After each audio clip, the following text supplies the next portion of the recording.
dan salam Malaysia Madani. Saya Aunia Zoha, kru TV PSS SK Seberang Perak. Sekarang saya berada di Pesta Buku Antarabangsa Kuala Lumpur. Apa khabar Tuan? Alhamdulillah baik. Boleh Tuan memperkenalkan diri? Okey, nama saya Abdul Kahar bin Abdul Hamid, salah seorang pengarah bagi syarikat Masjid Sdn Bhd. Kami beroperasi di Batu Cave, Selangor. Boleh Tuan kongsikan ada apa je dekat sini?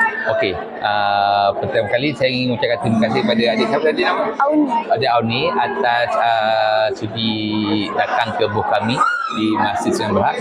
Okey, untuk kepada para pendengar, kami di Masjid Sdn Bhd, semasa di Pesta Buku ini kita ada ambil 5 booth dan kami bawakan set VR dan juga buku-buku bacaan umum.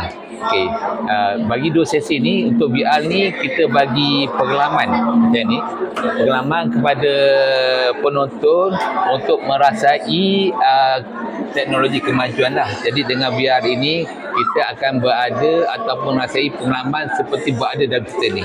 Okay, dalam di PB Academy kita membawakan 6 kisah. Jadi para pengunjung datang, dia boleh memilih cerita apa yang mereka nak tengok lah. Okey, selain daripada itu, kita ada set buku-buku bacaan yang terdiri daripada buku-buku komik. Yang sekarang tengah viral sekarang adalah buku komik yang kami menerbitkan komik-komik mengenai pahlawan. Bagaimanakah reaksi pengunjung terhadap Masjid VR ini? Alhamdulillah. Nanti seperti yang adik boleh tengok, tadi kan ramai yang tengok kan. Dia bila sebab benda VR ni adalah benda yang baru di Malaysia. Kebanyakan yang VR yang datang sini, kebanyakan tahu kontennya adalah game.